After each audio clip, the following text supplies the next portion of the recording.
determined is that market timing, stock selection, other factors, very low determinant of the performance of your fund. Everything has to do with what you own. Everything has to do with asset allocation. So that's where he focused his time. And he said if you put two assets together that act dissimilarly, or they correlate on a low level, a one-to-one correlation means that if the Apple's going up, IBM's going up, right? They're two US large companies. They generally go in lockstep because everyone who owns them generally owns them for the same reason. There's a one-to-one correlation. But a low correlation means that as one's going up, one's going down. And we saw this very clearly in the early 2000s when the small company funds were doing very well while the large company funds were doing poorly, and it eliminated the return of all of 2000, or the negative return of all of 2000 and 2001 for those who were diversified during that period of time. And it doesn't mean that there are not some down years in diversified funds. There are, but they're far muted because we put the correlating benefits to work inside the portfolio by owning different asset classes. So a simplified example of low correlation. You own 100% of US large companies over here in red. And from 71 until 2010, you get 11.75% rate of return. The standard deviation of risk is very high. It's about 18%. This is the fund that did negative 39% in 2008, to give you a sense for what that means. That's what the 18% standard deviation turns into. If you add European large companies for 30% of the portfolio, so you drop 30% of S&P and you pick up 30% US or international large companies, you pick up a little return and you see your risk come down a little. Now you add small international companies for 10%, just in this example, and you increase your return now over the beginning point 1 full percent, and you've decreased your standard deviation of risk a hair. So you haven't had to increase your risk, and yet you can increase your return. And they give the Nobel Prize to people who figure that kind of stuff out. I'm glad I can stand on his shoulders. This is not easy stuff, but we know it's true. We can watch the returns and see what's happening there. So the last component is the three-factor model, and this would be where returns come from. So we know that we can choose asset classes that will give us returns that correlate on low levels. One does up, one does down, and we can own them together. We know that free markets work to set prices better than any other system that we have, and we use that market. And now we're searching for where we get premiums. Where are we going to get returns, right?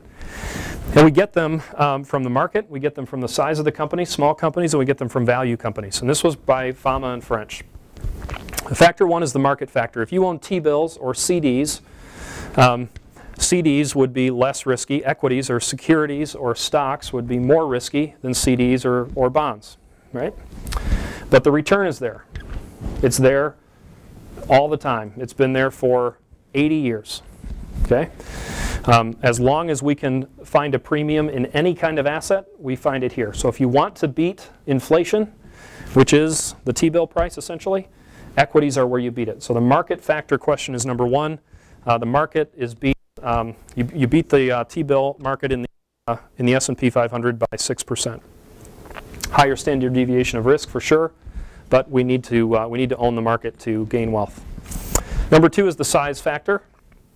Now we're comparing the U.S. large companies in red to small companies. Small companies are riskier. It's even inherently obvious, right, that small companies would be riskier than large companies. They're more volatile. They don't have the backing or the time behind them, and so they don't do as well as predictably, but they do more well as a whole. So when you add them all up, they do better, and they do better by about 2%.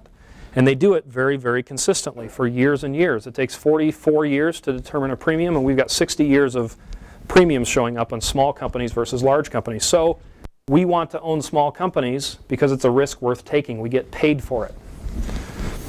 Cast that against the risks we take often. I want a market time, or I want a track record invest. That's a risk. Do we get paid for it? There's no evidence of it. I would rather take risks where we get paid, and here's a premium that is proven to show that it pays me. The last one is the value factor. These are value companies. You know a value company difference from a growth company. A value company is like Kmart, and a growth company is Amazon. Okay? Kmart owns lots of real estate, and basically year in, year out, they're basically worth the value of their real estate. Not sure why they can't get their head around the game, but Amazon, they own nothing, right? They have a big warehouse that they rent, They don't even own the stuff that they send you. It comes from someone else, and their stock price goes through the roof. They're a growth company. Okay? Now, we like to own growth companies, but the fact is that a conglomerate of value companies actually beats growth companies. High book-to-market stocks historically provide higher return. High book-to-market means the book price, or the value of these companies on the books, the accountants think the company's worth more than the investors do when we buy them. They used to be called penny stocks. You can get them cheap, right? And you don't need too many penny stocks out of 100 to go to 90 bucks a share. Most of them just kind of stay right around their doldrums like Kmart does, but every once in a while you get one that shoots off and you go from 4 bucks a share to 120 bucks a share and you've made some real money, and you take the average of all of them and you get a 2% premium again over the S&P 500. So again, here's a premium that we want to own. Now you've seen all these standard deviations add up. Remember, you don't have to add all these standard deviations up. Some of these are risky asset classes, but remember, they act dissimilarly. So when you put them all together, it doesn't mean you get a higher risk fund. You end up getting a lower risk fund. So we put these together. Free markets work, modern portfolio as a theory, and the three-factor model. And we call it the free market portfolio theory. And so now I'm going to end with building a better portfolio. And this I'm going to do quickly so you can write into your forms. I think the food is out there, right, Liz? So now I better get going or I'm going to lose folks. And you're all here to hear Brad Bruss play the guitar anyway, so I'm sure I'm going to be done here in a second. Yeah, so we're going to look at this on the last pages, or second to last pages before the questions. The average investor is getting abysmal results based on Dalbar, less than 4%. And they're looking at a standard deviation of risk in the high 18s, 19%. They're getting volatile market experience, and they're getting low market performance in their results. The first thing we need to do is recognize why this is low. The average mutual fund is held less than 4 years. The track record investing, chasing the market, is the way that we, on average, determine the purchase of our next fund. Hyperactive stock picking within the fund and market timing all contribute to that gap, that behavior gap. And again, it has to be someone's behavior. It's probably a combination of yours and your mutual fund manager's behavior. So the first decision really is to index. The first decision is to get out of the active world and get into the passive world and accept the market's return, because the market cannot be beat for a long enough period of time for it to be beneficial to you. And so we accept the market's return. And when you do that, you do take on a better return. You get to have the return of the market, almost 10% during the period we're talking about here, and about an 18.5% volatility quotient on standard deviation. The next thing we do is we split it up and we add some fixed income. And this is answering the market question. Okay, how much of the market should I be in? And for purposes of this example, I'm in 60% stocks, 40% short-term bonds. But look what happened to the return. Now that makes a difference over time, but gosh, you look at that standard deviation of risk was almost cut in half, and the return went down 0.5 point.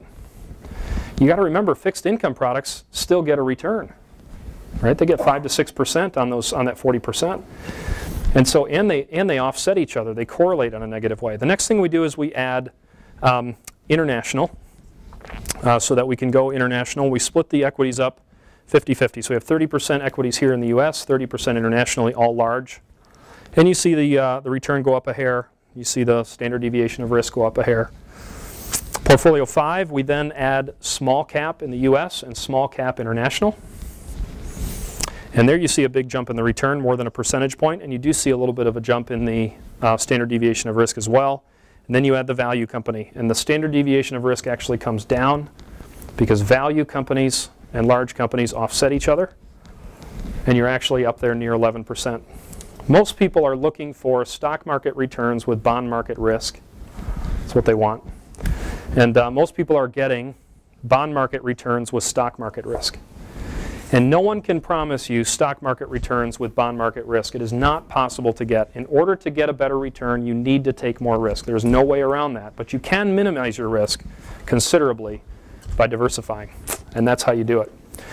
Now, in the last section of the book, I'm going to go through these 20 questions quickly. And if you're coming in now, you're a client of mine.